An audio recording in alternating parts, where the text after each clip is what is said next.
She looked at me like I didn't belong here, in the house I built with every drop of my strength. She spoke with the kind of arrogance that grows when someone mistakes kindness for weakness. She touched my things like they were hers, walked through my kitchen like it was her throne, and in that moment, something inside me turned quiet and cold. She didn't know it yet, but she was about to learn what happens when someone forgets whose name is written on the walls they stand in.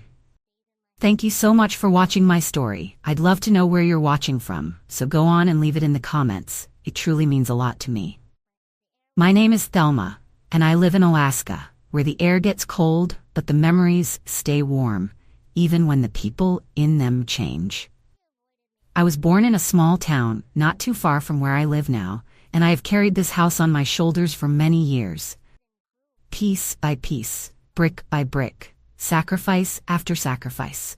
I built it not because I wanted a palace, but because I wanted a safe place to grow old in. A place filled with laughter, respect, and peace. When I first opened these doors, I imagined it would be the kind of home where family would gather with kindness in their hearts, not sharpened words or silent battles. I have lived a long life, the kind where you remember every ache that built your strength and every soft moment that shaped your soul. I raised my son on these floors, I cooked on this same stove, and I slept under this roof through winters so cold the walls would sing with the wind. Everything in this house carries a story, a fingerprint of my journey. And for the longest time, I believed that when I grew older, it would be a place where respect lived, where the people I loved would protect the walls as fiercely as I did. But time can surprise you, can it? It can turn laughter into silence, promises into thin air, and a home that once felt full of warmth into a place that suddenly feels foreign. I started noticing how the air in my own kitchen began to feel different, how footsteps echoed with a weight I didn't recognize. There were little moments, small enough to ignore at first, but they grew into something bigger, something sharp. And as I stood in that kitchen watching her act, like I was nothing more than a shadow, I realized this wasn't just a house anymore. It had become a stage, and I was standing on it with someone who believed she could push me off. She truly thought she had the power to rewrite the story I spent my life building. I came to Alaska as a much younger woman, full of determination and stubborn hope, long before my hands grew tired and my hair turned white. I didn't have much when I started, just a will that refused to bend, and a heart that knew how to keep going, no matter how heavy the days became. I worked jobs that most people would turn away from. Long hours with little pay. And when the nights grew too cold, I would wrap myself in old blankets and whisper to myself that one day I would have a home of my own, a place no one could take from me. When I finally saved enough to buy this land, I stood in the middle of it with tears in my eyes, my hands in the frozen soil, and I promised myself that this would be the place where I would grow old with dignity and peace. I spent years working on this house, not because it was easy, but because it mattered to me. Every nail, every beam, every inch of it carries the memory of my hard work, my laughter, my quiet prayers, and my sacrifices. When my son was born, this house became more than just shelter. It became the center of my world. I gave him everything I could, even when it going without for myself. There were nights I would come home so tired that I could barely lift my feet. But the moment I saw his little face, I would smile, because I knew that everything I was doing was for him. I raised him in warmth, in discipline, in love. I thought that when he grew older, he would understand what it took to keep this house standing. I thought he would value the roots we built here. I imagined that when he had a family of his own, they would fill this place with joy and respect, not entitlement and cruelty. When he brought her home for the first time, I remember how polite she was. She smiled sweetly, complimented the house, and called me kind. She would offer to help in the kitchen, and I, foolishly, believed her gestures were genuine. I welcomed her, not just into the house but into my heart. I told myself, this is family now, and family means love, patience, and trust. But what I didn't see then was the way her eyes moved around this house, the way she touched things as though they already belonged to her. It was subtle, quiet, like a snake sliding between grass, but it was there, and it waited for the right moment to strike. The change came slowly, almost like winter creeping in through cracks in the window. She stopped asking and started demanding. She walked into my kitchen and rearranged things as if I were a guest in my own home. She corrected me in front of my son, brushed off my words like they were dust on the floor. I noticed how my voice began to matter less and less in my own house. And every time she spoke over me, my son stayed quiet. That silence, more than her words, cut into me. I kept telling myself it was just adjustment, that she was young and finding her place. But deep down, I knew something was shifting. And if I didn't hold my ground, one day I'd wake up in a house where I no longer belonged. That thought haunted me in the quiet hours of the night. I would sit by the window, the one facing the front yard, and stare into the dark, wondering when my home stopped feeling like mine.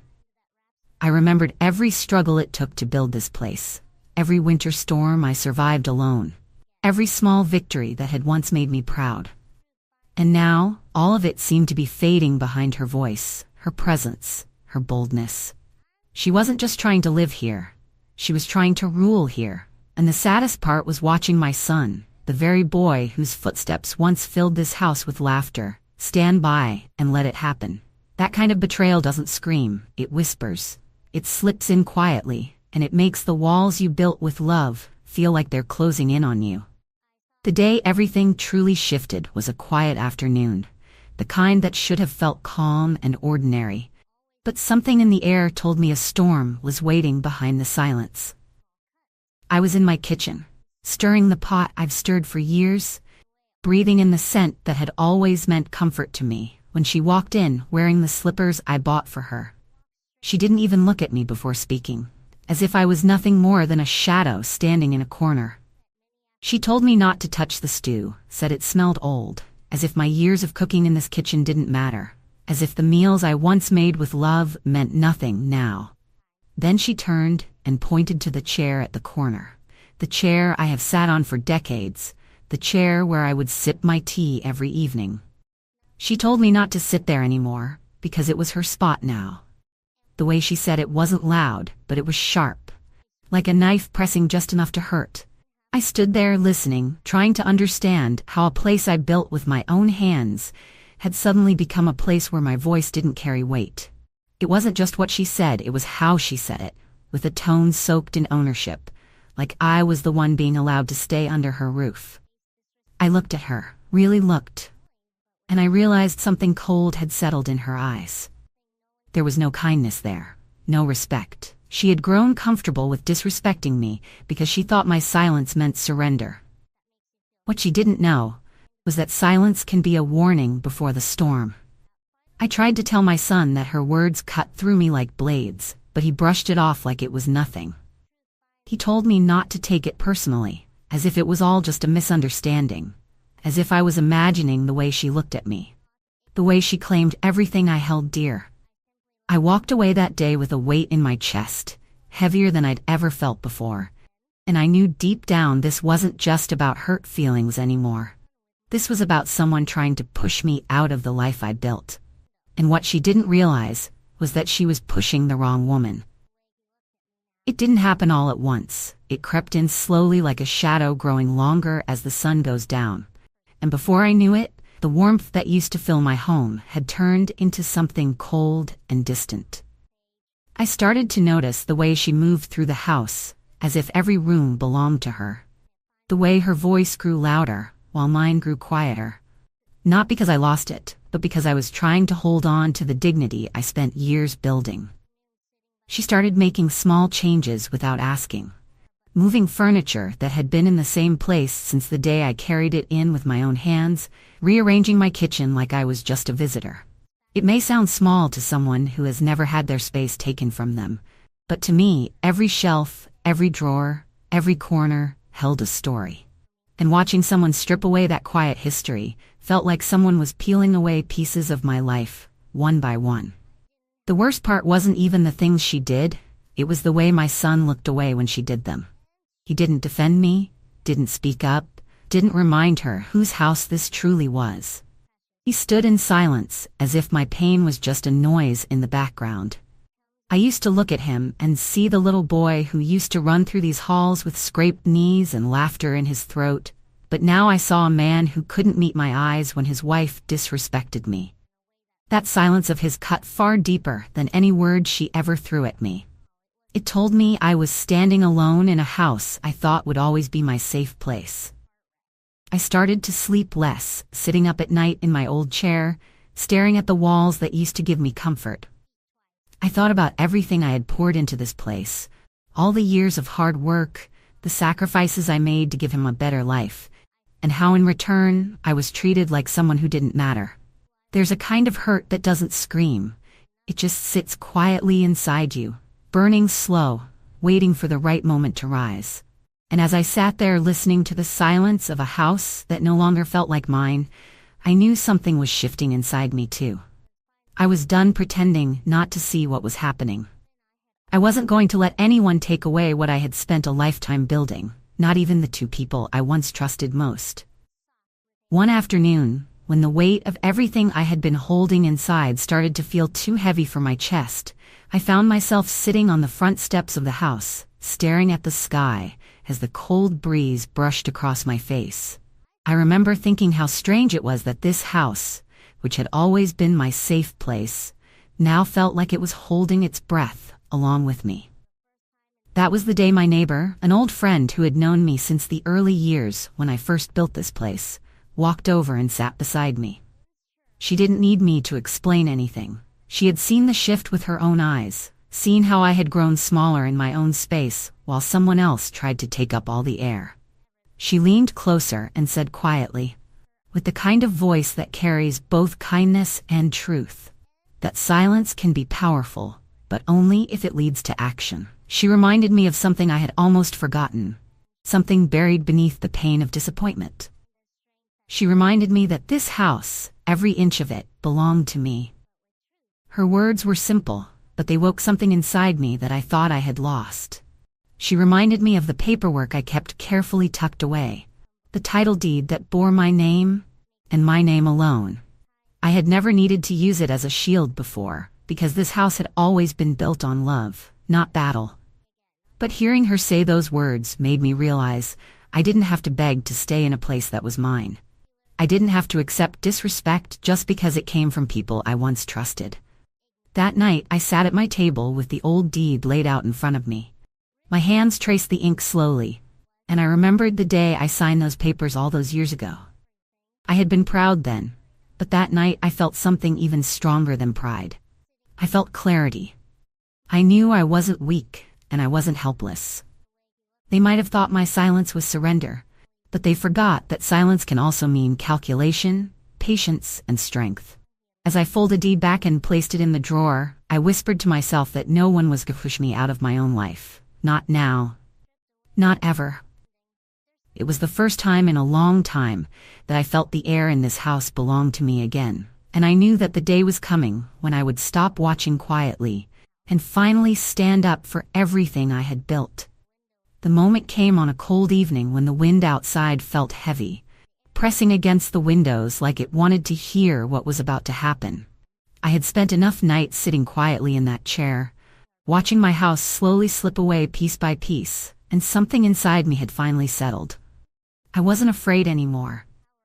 I was ready. She walked into the kitchen with that same careless stride, the same sharp voice, as if every corner of this house belonged to her. But this time, I didn't look away. I stood right there, by the counter where I've cooked for years, and I asked her calmly to speak to me with respect. My voice wasn't loud, but it carried a weight it hadn't carried in a long time. I saw her stop for a second, surprised that I had spoken up. She tilted her head back, gave me that familiar look of dismissal, and scoffed. Then she tossed her ponytail like she always did when she felt untouchable, and she said the words I will never forget. She said if I didn't like it, I could leave. She said it like she was doing me a favor by allowing me to stay. For a moment, everything around me went still. The air, the walls, the steady hum of the fridge, even the soft tapping of the wind against the window, all of it seemed to hold its breath. I looked at her, not with fear, not with anger, but with a quiet certainty. And that's when I told her to pack her things. The words came out steady and cold, the kind of cold that doesn't shake or break. I saw something flicker across her face, something between disbelief and rage, like no one had ever told her no before. She laughed, not because it was funny, but because she thought I was bluffing. But what she didn't understand was that I had spent my whole life building this house, surviving winters and storms, and there was nothing left in me to fear someone who only walked in halfway through the story. She turned her back, muttering under her breath, and I stood there still, calm and unmoved, knowing that everything she thought she had was about to slip from her hands. That was the night I stopped being silent. That was the night I made it clear that she was standing in my house, under my roof, and she was about to learn exactly what that meant. She didn't walk away quietly like someone who understood what she had just been told. She turned around with that same mocking grin, the kind that made it clear she still believed she had the upper hand. She walked straight into my bedroom without hesitation, like it was hers to claim, and started opening the closet where my clothes had hung for years. I watched her pull things out, like she was packing them for a trip, folding them roughly, stacking them in a careless pile, as if I was the one being sent away from the house I bled to build. For a moment, I just stood there, letting her dig deeper into the lie she had told herself, and when she looked back at me expecting to see fear or confusion, she saw none of it. She saw something colder, quieter, stronger.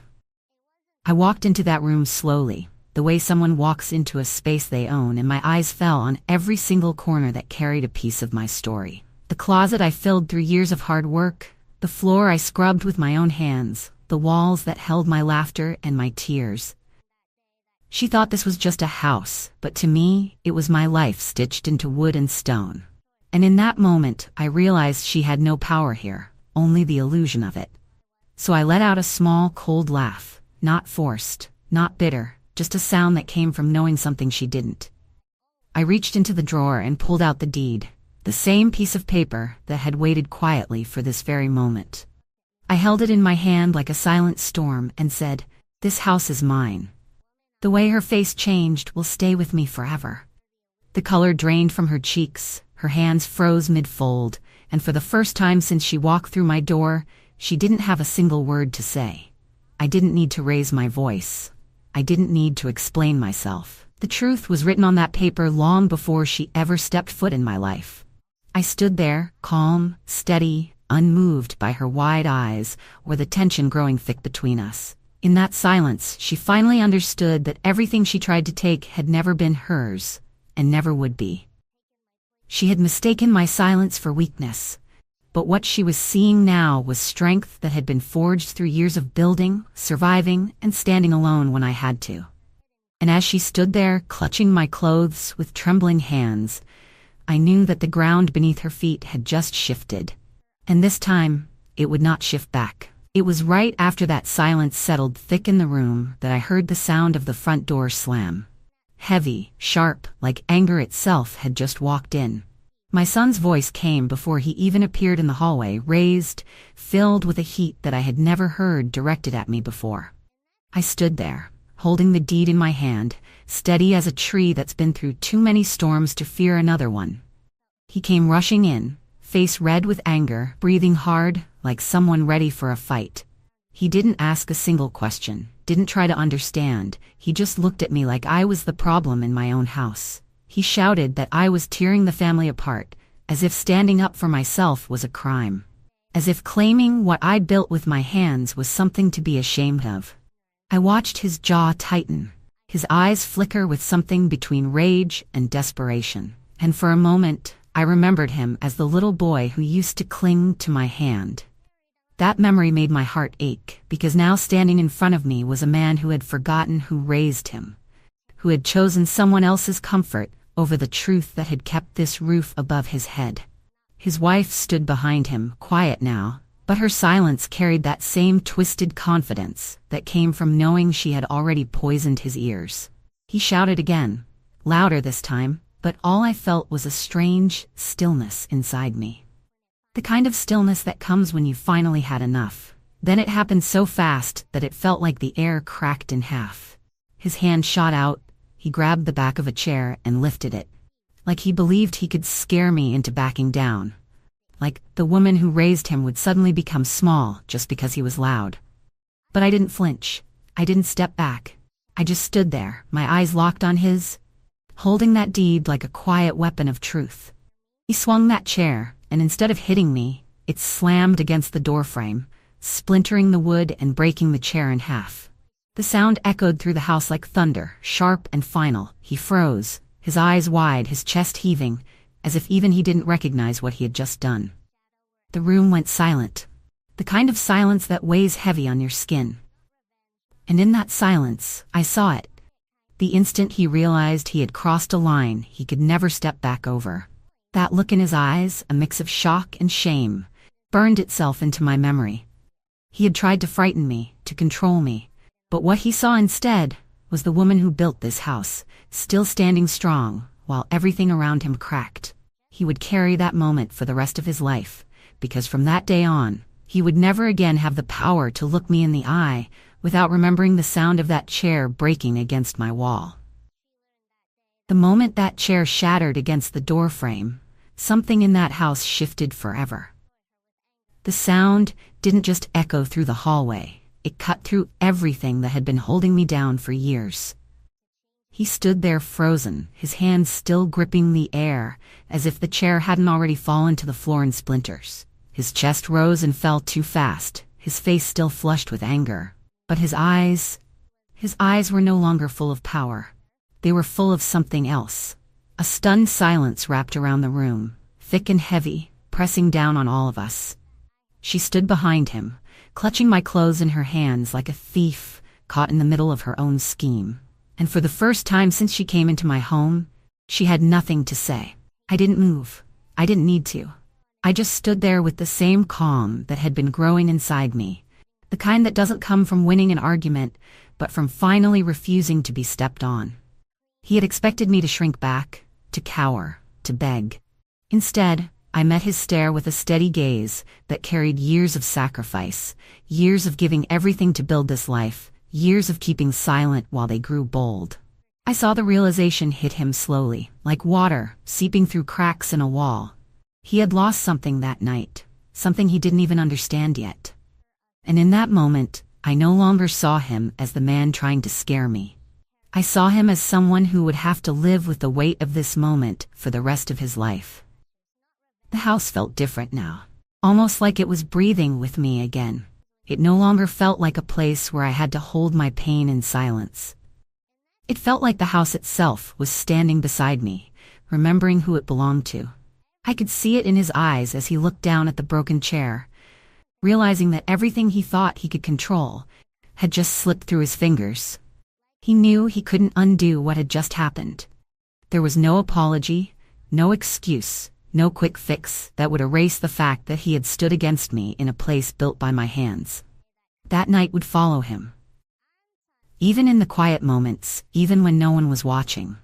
I took a slow breath. Not because I needed to steady myself, but because I wanted to remember this feeling. The power of standing firm. The quiet strength that doesn't need to shout. I wasn't the one who lost control, and that was something they would never forget. He didn't say another word, but his silence spoke louder than anything. It carried the weight of a man who had just watched his own reflection crack. And she, standing behind him with her lips pressed tight, finally understood what she had underestimated all along. This wasn't her house, it never was. And after that night, neither of them would ever forget it again. The silence that followed was heavier than any shouting could ever be. It filled the walls, seeped into the floor, and settled deep into the corners of the house like something that would never fully leave. I watched him lower his hands slowly, his breathing uneven, his eyes refusing to meet mine. He looked at the broken chair like it was something far bigger than wood and splinters, and in a way, it was. It was the moment he crossed a line he couldn't walk back over. The moment everything changed between us. I didn't speak, I didn't need to. My silence carried a weight that no words could match, and he felt it. I could see it in the way his shoulders slumped, in the way his anger began to wither into something else, something smaller and ashamed. She was still standing there, pale and stiff, holding the clothes she thought would be mine to carry out of the house, but now her hands shook just a little. For the first time, the boldness she wore like armor had cracked. She had built her confidence on the belief that I would never fight back, that I would just keep letting her take piece after piece of what I built. But that night, she saw the woman who laid the foundation of this home. Not the quiet figure she had grown used to dismissing. She dropped the clothes slowly onto the bed, and the sound of the fabric falling was soft, but in that silence, it felt louder than a door slamming shut. It wasn't long before the knock came at the door. Neighbors who had heard the shouting. It didn't take long for the officers to arrive after the call, their footsteps heavy on the porch, their voices calm and measured. I didn't cry, I didn't beg, I didn't try to make excuses for what happened. Because this wasn't about anger, this was about respect. I told the truth with a steady voice. They saw the broken chair, they saw his face, they saw the tremor in the air that still lingered, and as they spoke to him, his anger turned into silence, his head lowered like a man who had just met the consequences of his own choices. She stayed close to the wall, quiet now, her arrogance nowhere to be found. I watched her face as she realized the power she thought she had was nothing more than a shadow. That house belonged to me, and the law knew it too. Every document, every word, every brick was mine. There was no fight left to have. I didn't have to shout. I didn't have to demand. The truth stood on its own. And they both saw it. He was told to leave for the night, and she followed him out. No more smirks, no more sharp words. Just the cold reality of what they had done and what they had lost.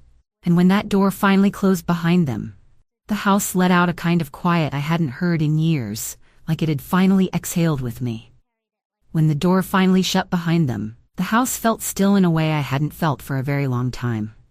It was the kind of stillness that doesn't make you uneasy, the kind that sits with you quietly, almost like it's wrapping itself around you. I stood in the hallway for a long moment, my hand resting against the wall, feeling the heartbeat of the home I had built. For the first time in years, it felt like it belonged to me again. The air no longer carried the weight of tension. No heavy footsteps trying to erase my presence. No sharp voice filling the rooms with disrespect. Just silence, steady and calm, the kind of silence that lets your heart breathe. I walked through the house slowly, not because I was weak, but because I wanted to feel every part of it. The living room, the kitchen, the hallway, my room, each corner felt like it was whispering back to me, reminding me of everything I had survived to keep these walls standing. I sat down on my chair, the one she had once tried to claim, and I let my hands rest on my lap as I closed my eyes for a moment. The wind outside brushed gently against the windows, and the quiet hum of the heater was the only sound left. It was strange how something so simple could feel like victory.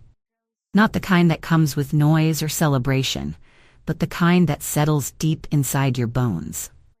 I thought about everything that had led to that night.